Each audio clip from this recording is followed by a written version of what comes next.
ourselves like that. So we don't talk about some of the things that we may look at as being a weakness. We don't talk about our weaknesses. Everything is we look like the hero and everything. You know what I mean? That's like true. we don't talk about our struggles. Correct. Like, we don't call each other and talk about, yo man, I was having a bad time. I was slipping. Because this celebrity shit is real, bro. Like you go through highs and lows, right? And you go through times when you depressed. Yeah. And a person from the outside wouldn't understand that, because it's like, man, I'm trying to maintain in this game and things ain't always going the way I want it to go. You know, I'm trying to get over these hurdles, and sometimes you going through depressions, you going through portions and parts of your life. Like I talked about, it was a time like when I was going through some stuff because I was in a relationship, and then it was ending and it was going on social media, and then I was messing around, and at the time I used to be like getting high off Molly, and I was getting high, and then I was so high in Miami that the girl walked out with one of my watches, and it was just crazy, and I just got on social media, just was like, yo man, I'm self-destructing, and 2 people called me, other than like family, like 2 people called me from the music business, Jim Jones and Angela Yee. Wow. And I never forgot that, and I was just like, wow, like, are you okay? You understand? Because we dealing with so many different things. We dealing with our own inner demons, and we dealing with, you know, man, I'm getting older, man. Am I accomplishing enough? Am I wasting time? You understand? Am I going anywhere? Is this thing, like, it starts to feel blurry sometimes. So, and we got to get into sometimes where we just stand on our own. And so, yeah, I get it. I get it, bro. I get it. That shit is real. Yeah, no, absolutely. And it's not nothing to joke I'm about. happy, and my kids is happy, my wife is happy, my family's happy, my friends around me is happy, so I'm good. And it was a journey to get there. Hell yeah, you was part of that journey. I was part of that journey, You man. was part of that journey. Damn, they give me something right there. I was part of that journey, man. In a good way or a bad way? In a good way, guys. Let him answer. Not you. Let him It answer. started off bad, but we became real cool and good brothers. Okay. How did we meet, dude? You remember? Yeah, I remember. Yeah. Let me hear your story. What was your story? It was a club, because you know I was cool with the Queens guys. Shout out to Webb. Webb just got home. I spoke to him. Yeah. On FaceTime the other day. Yeah. Shout out to Nitty. Shout out to the guys. Rest in peace, Black Bull. And I was cool with all the Queens guys. They were like helping me on the mixtape circuit. They Cutmaster C, Clue, and then, you know, these are the names that you wanted to be. You wanted to be on these mixtapes because this was the time, if you wasn't on the mixtapes, you wasn't popping. Correct. And DJ Envy, we was in a party one night, and I don't know if it was Webb that introduced us, or it was somebody, but something happened. It was almost like a fight between one of my guys and actually D. Oh no, Mel. Was it Mel? Brooklyn Mel. Yeah, my man Mel. Mel, yeah. So what happened, the real story is when Maino came home, Maino had this reputation of going up to any DJ in the club and forcing them to play his record. And if you didn't play his record, you would meet the hand of God. But that was his reputation. Interesting. So when Maino walked in the club, we already knew what it was, and we were playing defense because we knew what was going to happen. And Maino sent one of his peoples up there to get his record played. And it wasn't a, hey, how you doing? I'm so-and-so, can you play my artist record? It was Maino's here, play his fucking record. Wow. So we were on defense, and this is before DJ Envy was, you know, the nice guy that I am now. Like, the stories, that's why... It didn't go the way he thought it was going to go. No. So he came and they said, you know, just play the record. And he was like, no, fuck you. We're not playing no fucking record. It became a thing, like a thing.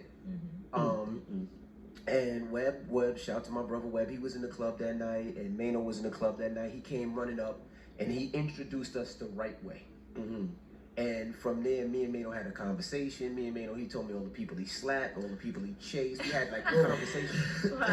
And we became family to the point where there's been a couple of times where we were in a club fighting other people. Like I'm a DJ. Right. He's a thug that just got home, and me and him are fighting other people. Like him saying Envy tucking your chain is about to be that type thing. Wow. Envy, you got the tutu in your shoe? Like it's about like that type of shit, like crazy. Like we became brothers every night we're out. We used to go out, you used to hit me like, yo, we going out, we going to club show, we going to lobby, we out. And we became family, like to the point where it was crazy, right? One story I'm gonna tell, right? And this is why I'm so surprised they so cool right now. We in the club. It's me, 80, and Maino. No, it was me, you and Buck. Was it Buck? It was Buck. Buck, okay, Buck. Yep, it was me, you and Buck. 80 was outside, you're right. And Maino had a problem with Jim Jones. I knew we was going here. Right, so we in the club. Jim Jones had about 40 with him. And it was 3 of us. And, you know, Maino don't back down. I don't care if Maino's by himself. If he's with 20, Maino's not backing down. And I'm counting with my hands. And I'm like, that's 1, that's 2, that's 3, that's 4, 5, 6, 7, 8. So Maino, you know, Maino say, yo, E, put your chain in, let's go. So Maino's my brother. So I'm like, fuck it, let's go. So we about to fight 40 of them, right? I knew we were about to get our ass whooped. Maino went in his pocket like he had that hammer on him. Like Maino looked like he had the machine gun on him. He had me fooled, right? I said, how this nigga get this shit in here? And Maino stepped back, well, what y'all wanna do? And it made him pause where enough where they believed him. And we walked out the club, and when we walked out, we seen 80, and the rest of Brooklyn was there, and it was like, God was like, oh. Right. But there was so many instances like that. That's why I'm surprised that Maino and Jim Jones was cool, because my brother. So many different times it could have went left or right, but it was like that in New York. You started with Clue, actually. Yeah. So for most people don't know, me and Clue live on the same block. And y'all grew up on the same block. Same block. You always know him. You know him as Ernesto. Ernesto, right. Did he always have a hat on? No, they never had on. So Ernesto lived across the street from me. So Ernesto, we played ball, we rode bikes, and he was just my guy, my brother. And one day I'm at the bus stop, and he pulls up in a 315 BMW. Back then, that's gold. That's right. Like that's like the Bentley right now. Right. So he pulls up. So I run up the bus stop. I'm like, yo, what you doing to make money? And he was like, yo, come to my house after school, I'll show you. So I thought he was selling drugs. At the time, like, I didn't, I'm like any other kid. I wanted money. I wanted jewelry. I wanted cars. I wanted sneakers. So I was like, I'm gonna go fuck and see what Ernesto's doing. I went to his house after school. His mom let me in and says, Ernesto's downstairs. I go downstairs. When I walk in his basement, I see records and tape players and turntables and posters. I'm like, yo, what the fuck are you doing? He was like, I'm a DJ. I was like, well, what's your DJ name? He was like, Clue. I said, Clue that's selling mixtapes? He was like, yeah. Now, mind you, I used to sell Clue tapes, bootleg them at my school. And I'm like, you DJ Clue? He was like, yeah. And that's where it started. I was like, word. I was like, I want to be a DJ. Fuck that. And he guided me. He told me what to buy, what mixer, what equipment, what this, what that. And that started. So you never was a DJ before that? No, never. He turned me on to DJing. And my DJ name was DJ Shrimp. Shrimp? Where did that come from? I was like 5'2", 5'3" in high school. So I was small. So I was a little guy. I had glasses, braces. I was the little guy. Okay. And I was DJ Shrimp. And then I just had a growth spurt, went from 5'4" to 6 foot in 1 year, and it went from there. When I remember getting the first mixtape, a DJ Envy mixtape, but it felt like you was from Queens, but you was in Virginia. Yeah. So when I started DJing, the Envy name came because it was DJ Shrimp, which was me, and my brother DJ Maino. Together, we went to a white high school, so we called ourselves, we used to say that the white kids used to envy us. So it was Envy Productions on the tape. It used to just say Envy. We weren't making no money. And at the time, he was like, yo, I ain't fucking doing this. I'm gonna go fuck with the girls. I'm gonna fuck with the chicks. You keep doing this. Mind you, I had glasses and braces. I wasn't fucking with no chick. No chick was fucking with me. Right. And I was 5'4". So I was like, fuck it, I'm gonna keep doing it.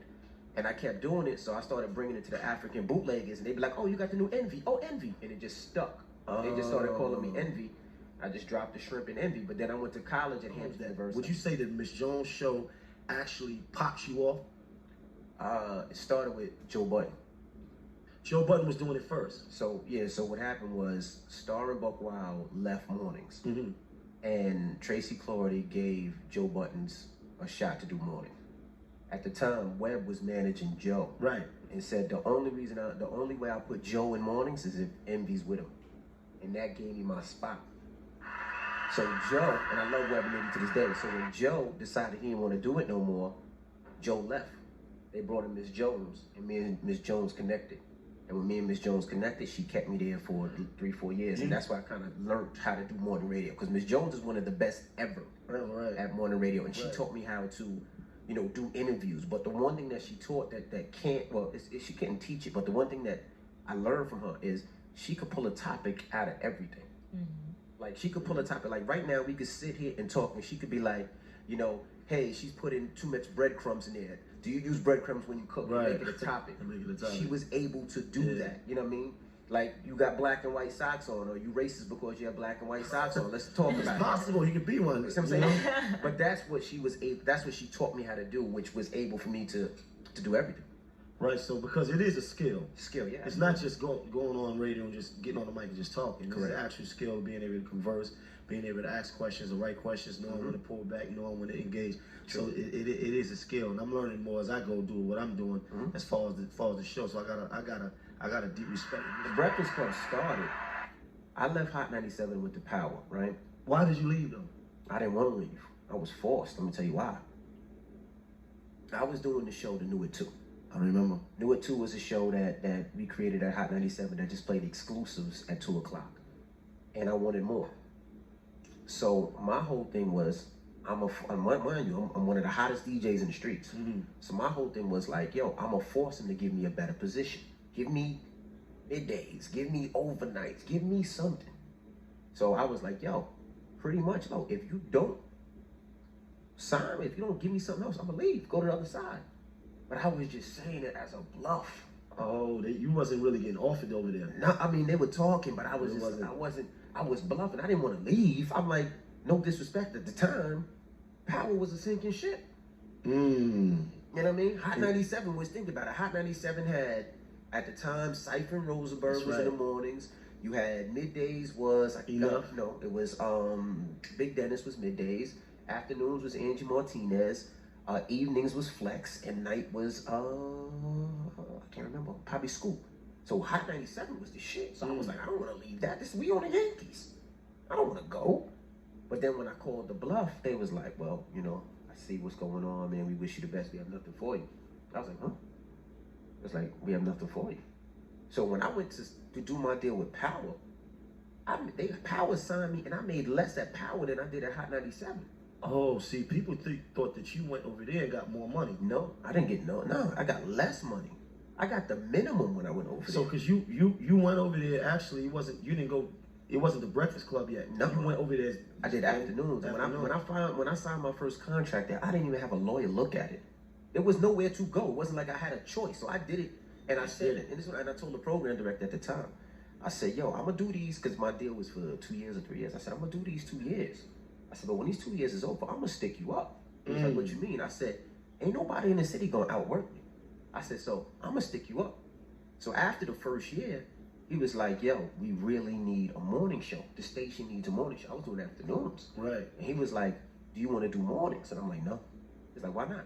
I said, nigga, I ain't waking up at 4 o'clock in the morning no more. This is good. I ain't got to worry about nothing. I could coast. And he was like, they threw money at me. Double my salary. I'm like, no. Triple my salary. I'm like, no. Quadrupled it. I was like, okay, we could talk. And he was like, I want to do the DJ and B morning show, because it was supposed to be my show in the morning. Right? The way I looked at it though, I was like, if this shit don't work, I'm finished. So I was like, let's do that. I said, so I was like, yo, I want to create a show where all 3 members had equal share. Because now, mind you, let's say, to do the DJ and B show in the morning and the shit fails. Where can DJ and B go from there? But if it's a collective show and it fails, that shit fail, I can go back to doing afternoons. Oh, you didn't want all that weight on you? I didn't want that weight on me. Smart. Right, so when it came to the show, I knew that if it was a collective and it failed, I could go back in the afternoons. So what happened was Charlamagne had lost his job. He got fired from another job, and he was sending the program director skits and funny shit. Did you know Charlamagne? I knew him, yeah, of course. Yeah, we all know each other. We weren't best friends, cool, but I knew him from being in the industry. So the program director was like, yo, I want you to work with Charlamagne. Right? And I was like, fuck no, I ain't working with him. And he was like, why not? I said, the nigga got fired 3 times. He's got fired. I got 2 kids at the time. I'm like, I can't. He was like, no, he's calmed down. You know, he know what he did wrong. So I had a conversation with Charlemagne, and he was excited. He was like, let's do it. And he had the same goals as me. Like, Charlemagne is a workaholic like me. Mm-hmm. So we worked well because we work. And I was like, bet. And it was like, well, we want to bring in Angela Yee. And I was like, fuck no. And it was like, why? I'm like, she's on Sirius Satellite Radio and she curses like a sailor. I'm like, she gonna get us fired. And they was like, nah, she good. And they kind of just threw us all in the room. It was like, go. And then we had to come up with a name. When, you know, it was the Illuminati in the morning. It was gonna be the big three, because at the time, this is when LeBron, Wade, and Bosh went to Miami. So it was gonna be the big three. And somebody came up with the Breakfast Club, and it stuck. And then we just went with the Breakfast Club, and we just rocked on. That's the best name ever. That was a movie, The Breakfast Club. And y'all relationship developed, right? So Yeah. so would you say that y'all good friends? I wouldn't say good friends. We are friends and associates at work.